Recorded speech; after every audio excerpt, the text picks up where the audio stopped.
ইয়া আল্লাহ, আজকেও হলো না। তিনটে মাস ধরে শুধু রিজেকশন। একটা হালাল রিজিকের জন্য আর কত দরজায় দরজায় ঘুরবো।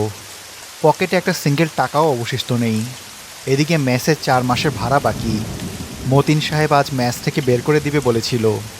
এই রাতে আমি কোথায় যাব?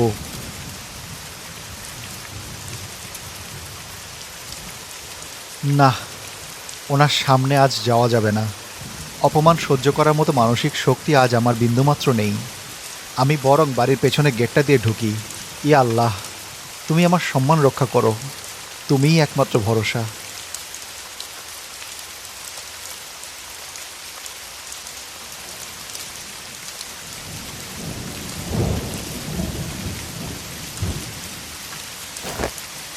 কে? চুপ, একদম চুপ। চিৎকার করবা না। আরে আরিফ, তুমি তুমি মেসের মেইন গেট ছেড়ে এই রাতের বেলা চোরের মতো পেছনে অন্ধকার বাগান দিয়ে লুকিয়ে লুকিয়ে ঢুকছো কেন? কি মতলব তোমার? এখানে কি করছো তুমি? আরে রাশেদ ভাই, আপনি?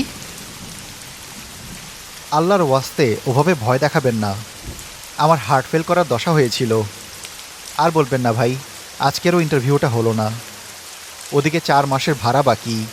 মেইন গেট দিয়ে আসলে তো মতিন সাহেব আমার সাথে চিল্লাচিল্লি করবেন। ওনার মুখোমুখি হওয়ার সাহস ছিল না ভাই, তাই পেছনের দরজা দিয়ে যাচ্ছিলাম। কিন্তু কিন্তু রাশেদ ভাই, আপনি এই ঘুটঘুটে অন্ধকারে, এই বৃষ্টির মধ্যে বাগানের এই কোণটায় কি করছিলেন? আপনাকে দেখে কেমন যেন লাগছে। কোনো সমস্যা? আমি আমি আমি আসলে মতিন ভাইকে খুঁজছিলাম। হ্যাঁ, ওনার সাথে আমার একটু জরুরি দরকার ছিল, কিছু টাকার হিসাব। কিন্তু ওনার ঘরে গিয়ে ওনাকে দেখতে পেলাম না। ভাবলাম হয়তো বাগানের দিকে এসেছেন লাইট চেক করতে, তাই দেখতে এসেছিলাম।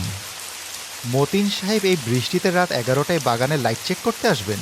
রাশেদ ভাই নির্ঘাত মিথ্যে বলছেন। আর ওনার গলার আওয়াজটা কাঁপছে কেন? আর পকেটে উনি কি লুকিয়ে রেখেছেন?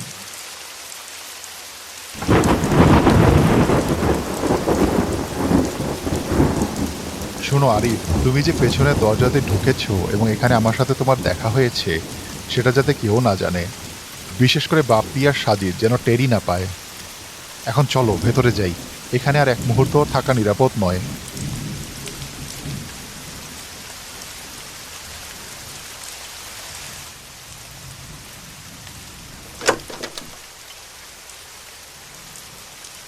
এই রে, শেষ রক্ষা আর হলো না।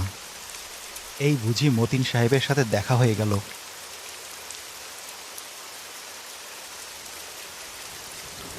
সাজিদ, তুমি তুমি এই রাতের বেলায় মতিন ভাইয়ের অন্ধকার ঘরের ভেতরে কি করছিলে? আর ঘর অন্ধকারই বা ছিল কেন? মতিন ভাই কোথায়? আরে রাশেদ ভাই, আরিফ, আপনারা আপনারা এই দিক দিয়ে। মতিন সাহেব রুমে নেই, তো তুমি ওনার বন্ধ ঘরের ভেতরে একা অন্ধকারে কি করছিলে সাজিদ?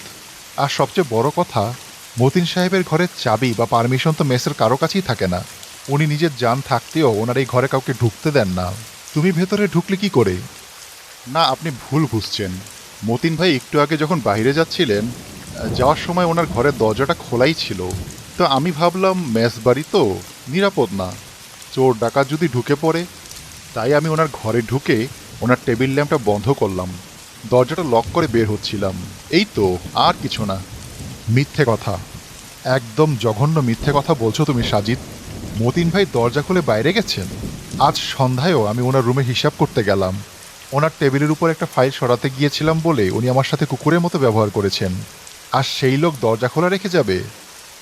আর সাজিদ, তোমার কপালে হবে ঘামছে কেন? তোমার হাত কাঁপছে কেন? তুমি ঘরের ভেতরে কি লুকাতে গিয়েছিলে? আমার হাত কাঁপবে কেন রাশেদ ভাই? আর আপনি আমার উপর এভাবে চিল্লাচ্ছেন কেন? আপনি নিজেই এই রাতের সময় পেছনের বাগান দিয়ে আরিফের সাথে কি করছিলেন? আমি তো আপনাকেও সন্ধ্যার সময় মতিন ভাইয়ের সাথে চিৎকার করতে দেখেছি।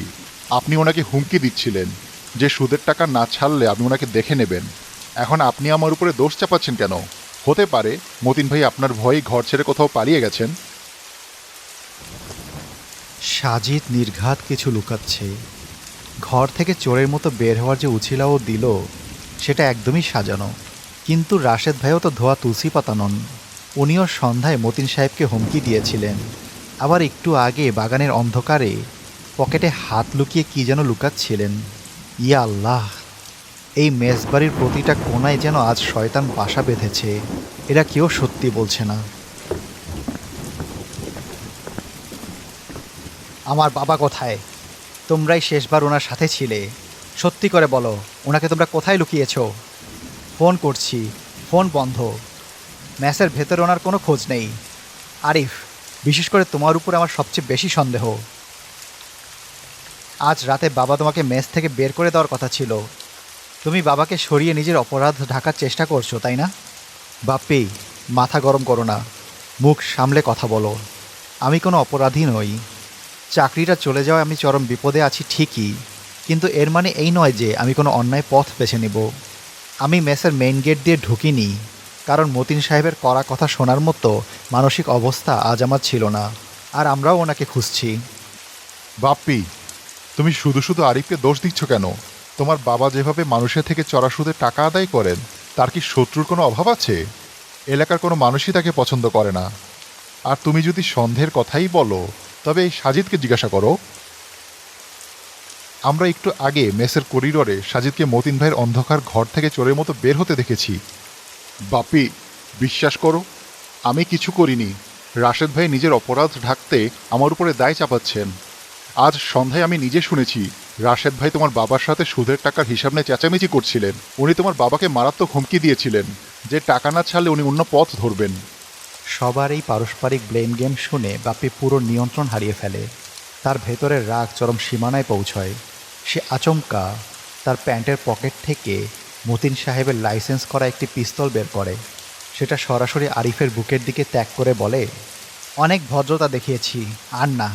আজ যদি আমার বাবার কোনো ক্ষতি হয়, তবে তোদের কাউকে আমি আস্ত রাখবো না। সত্যি করে বল, তোরা আমার বাবাকে কোথায় আটকে রেখেছিস? না হলে এই মেসে আজ তোদের শেষ ঠিকানা হবে।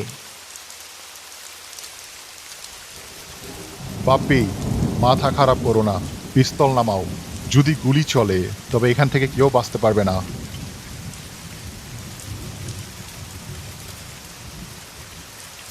পেপার কাটার বন্দুকের সামনে এটা টিকবে? ওই আর কি, ডিফেন্স। আচ্ছা শোনো, তোমরা রাগের মাথায় তোমরা শয়তানের গোলাম হয়ে যেও না। বাপ্পি, বন্দুক নামাও। রাশেদ ভাই, অস্ত্র নামান। রাসূলুল্লাহ সাল্লাল্লাহু আলাইহি ওয়াসাল্লাম বলেছেন, প্রকৃত শক্তিশালী বা বীর সে নয় যে কুস্তিতে অন্যকে হারিয়ে দেয়, বরং প্রকৃত শক্তিশালী হলো সেই ব্যক্তি যে রাগের সময় নিজেকে নিয়ন্ত্রণ করতে পারে। আমরা এখানে কেউ কারোর শত্রু নই। যদি কোনো অপরাধ হয়ে থাকে, তবে সেটার বিচার আইন করবে, আল্লাহ করবেন। এভাবে নিজেদের মধ্যে হানাহানি করলে ইহকাল আর পরকাল দুই ধ্বংস হবে। নিজেদের সামলাও। আজকে আরিফের কথার জন্য তোদের ছেড়ে দিলাম, কিন্তু মনে রাখিস, আমার বাবার যদি কিছু হয়ে থাকে, তোদেরকে আর কেউই বাঁচাতে পারবে না।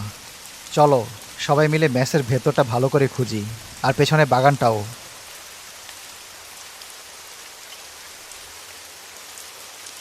সবাই আলাদা হয়ে খোঁজো। রাশেদ ভাই, আপনি সাজিদকে সাথে নিয়ে দোতলার ছাদ আর স্টোর রুমটা চেক করেন। আমি ভেতরের কোয়ার্টার আর বাবার অফিস রুমটা আবার দেখছি।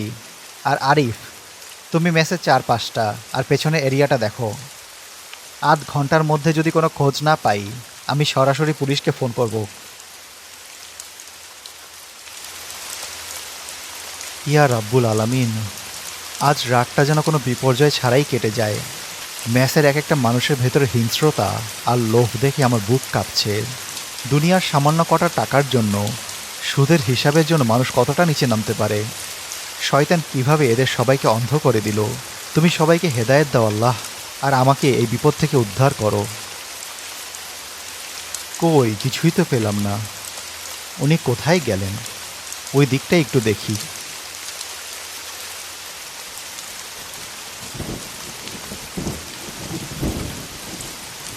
ওরে বাবা,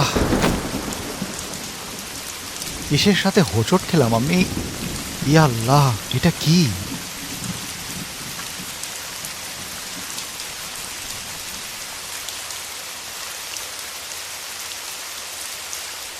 হায় আল্লাহ, এ তো মতিন সাহেব। ওনার মাথায় কোনো ভারী অস্ত্র দিয়ে আঘাত করা হয়েছে। রক্তে ভেসে যাচ্ছে চারিদিকে। বাপ্পি, রাশেদ ভাই, সাজিদ, তাড়াতাড়ি নিচে আসো। সর্বনাশ হয়ে গেছে। মতিন সাহেব, মতিন সাহেব এখানে পড়ে আছেন। ইয়া আল্লাহ!